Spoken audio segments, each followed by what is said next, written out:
Those are both Dutch names, Wall Street and Nassau. How's it going, guys? Welcome back to the channel. We're going to be checking out what's left of New Amsterdam in Lower Manhattan by the channel New Netherlands Now. New Netherland Now, sorry. Links down below for this. And if you're unaware, New York used to be New Amsterdam. It was founded by the Dutch, and then somewhere along the way, the English took over and they did some trading or something. I think the Dutch traded like an island or something for it, or England traded an island to the Dutch for New Amsterdam, turned it into New York. I don't know for sure the whole story, but we're going to find out what's left of New Amsterdam in Lower Manhattan. Thanks for watching with me. I actually want to go there to Manhattan, and I want to document this all myself. But anyways, let's check it out.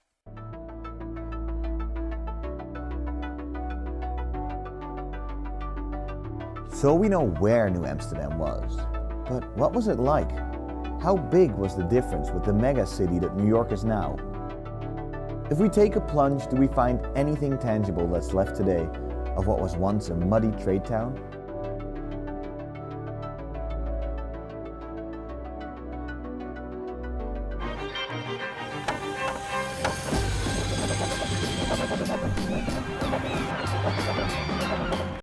That's a cool intro.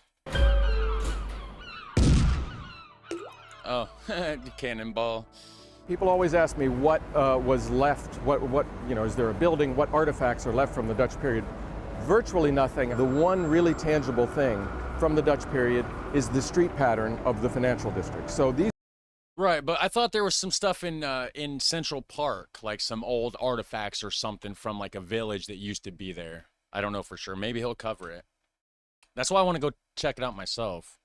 Really tangible thing from the Dutch period is the street pattern of the financial district. So these streets that we're walking, we could walk them with a map of New Amsterdam and still find our way around. It's that close. Right. Yes, most artifacts are gone. Okay, so that's the entirety of what New Amsterdam was. Obviously, it's got bigger over the years. So I don't know where Central Park is. Let me go back just a second before they highlighted it. None of that's Central Park, right? Maybe it's this park. Maybe this is Central Park. Is that Central Park? I don't know anything about New York City. So maybe it's this tail end of this section here that there's supposed to be some relics or not relics, but like artifacts. Yes, most artifacts are gone. But what we do have is this, the so-called Castello Plan, the only map that was created during the Dutch period and the closest evidence we have to what New Amsterdam looked like in its heyday. Okay. Why'd they turn it sideways? Over the years, the map has been redone a few times, so it's a little nicer to look at. Okay, it's just they just drew it sideways. So this must be the fort. Is there anything left of that fort? That'd be pretty sweet.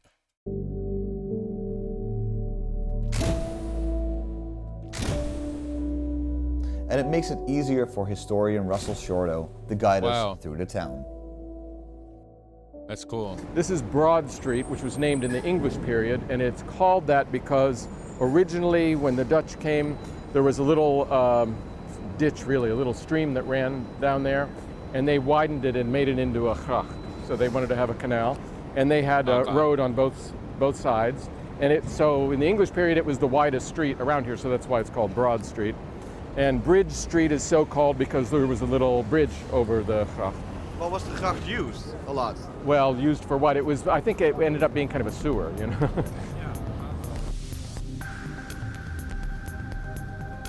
I wonder if that's true, if that's how Broad Street got named, or if it was named by the Dutch.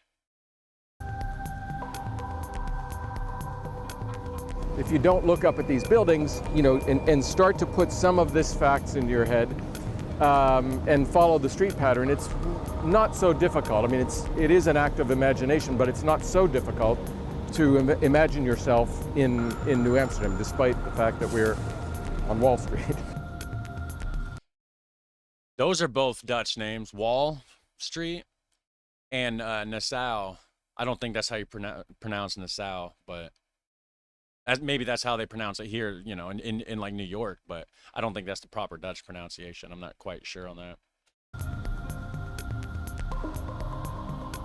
In 1653, the city got a municipal charter and they got a city council, and one of the things the city council did was to finally erect a wall. Some people think to keep the Indians out. It was really to keep the English out, and it didn't work in that capacity. And the wall was built here on Wall Street, of course. It was not, in fact, a proper wall. It was more of a fence. It was wooden posts. But if you, like me, sometimes find it difficult to imagine it in your I mean, there's a wall straw in Amsterdam. I got to go back. Not, in fact, Indians out. It was really a municipal charter, and they got a city council, and one of the things the city council did was to find... Is he saying the Dutch or the English? He's talking about the Dutch, right? When it was Dutch. Erect a wall. Some people think to keep the Indians out. It was really to keep the English out, and it didn't work in that Okay, yeah, this was the Dutch. Yeah, to keep the English out. capacity. And the wall was built here on Wall Street, of course. It was not, in fact, a proper wall. It was more of a fence. It was wooden posts. But if you, like me, sometimes find it difficult to imagine it in your head, there are hints to help you out spread throughout Lower Manhattan. Here, for example, the history of the Herengracht Canal is written in the pavement of what is now Broad Street. Oh, so like there was a canal there, and then they paved over it and turned it into a road? Like they uncanaled it? Is that what happened? There was an uncanaling that happened? Some parts of the old city remain, but very few. Here's one in a badly kept casing of a building which quickly became the most important building of New Amsterdam. This is what I want to go see. These are the artifacts.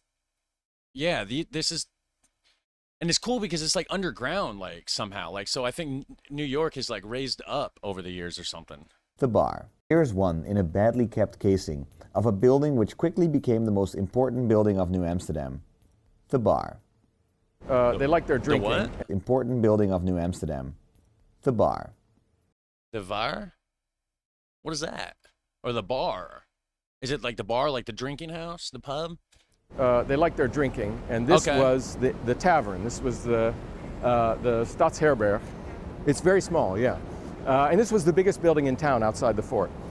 The Stadsherberg became the Stadthouse. So this then was New York's first Stadthouse, and which is why it is. If it was only a tavern, maybe it wouldn't be outlined, but that's why it's outlined in stone.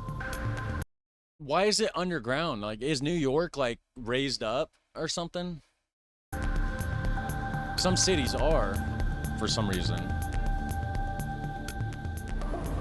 So we are now in front of the quote-unquote fort. The Indians here, the Wakaskek Indians, they had a trail that ran the length of the island, all the way north up the island, and it came down to here. And so the Dutch built their fort on the water, nearest the harbor, at the place where the trail ended, and in the English period it became Broadway. So this is the beginning of Broadway. By the way, I'm descended from the first like general attorney or general sheriff or something of New Amsterdam. The very first one, his name was Cornelius van Tienhoven. Turned out to be not such a good guy. Started a war with the Indians. They called it the Peachtree War. And then he either like dipped out to Barbados and became a pirate, or died in the Hudson River, depending on who you ask, I think. Pretty interesting information, though. I found it in my family tree.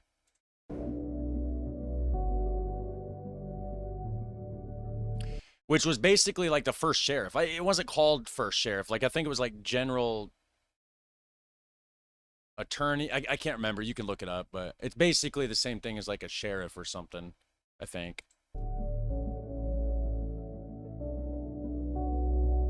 The list goes on longer than one video can handle, but the internet and streets of Lower Manhattan are full of info if you're interested. I want to go The there. hidden gem in this park is a great starting point, right next to the Staten Island ferry. It's the Castello Plan. In bronze. Cool. And we looked down and I said, this is all landfill here. And then we walked down Pearl Street the Stadthouse, and then the houses of the conspirators. And who those conspirators were? That's in the next episode.